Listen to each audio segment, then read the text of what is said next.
جب مسلمانان اسلام جانشاران مصطفیٰ صلی اللہ علیہ وسلم نے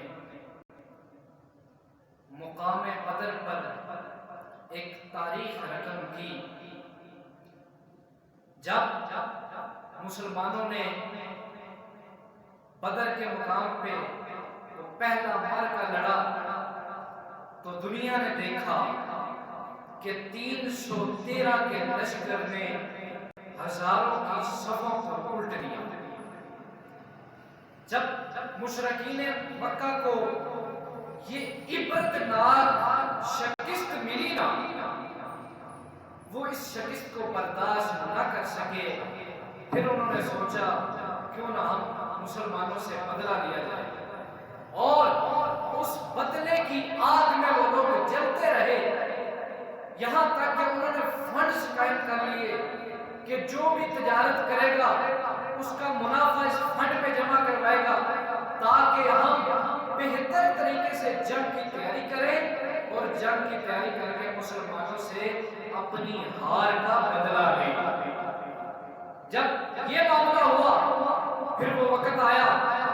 جب مدینہ رسول مدینہ منورہ کے 3 میل فاصلے پہ احد کا مقام ہے۔ یہ وہی مقام ہے جس کے بارے میں نبی پاک صلی اللہ علیہ وسلم نے فرمایا، احد مجھ سے محبت کرتا ہے، میں احد سے محبت کرتا ہوں۔ یہ وہی احد کا مقام ہے جہاں پہ جنگ احد ہوئی، جب دوبارہ کفار اور مسلمانوں کا آمنا سامنا ہوا، جب مسلمانوں نے جواب مردی کے ساتھ پھر حضور کے غلاموں نے جنگ کو لڑا، اس میں سید الشہداء عم رسول اسد اللہ و اسد رسول حضرت سیدنا امیر حمزہ رضی اللہ تعالیٰ عنہ آپ بھی شریک تھے، اور اس جنگ میں وہ امیر حمزہ بن عبد المطلب جو نبی پاک صلی اللہ علیہ وسلم کے چچا ہیں، وہ امیر حمزہ جس کے بارے میں میرے آقا نے فرمایا یہ اللہ کا بھی شعر ہے، اللہ کے رسول کا بھی شعر ہے۔ اس امیر حمزہ نے جب شیر کی طرح میدان میں نکلے، دشمن کی صفوں کو الٹ دیا،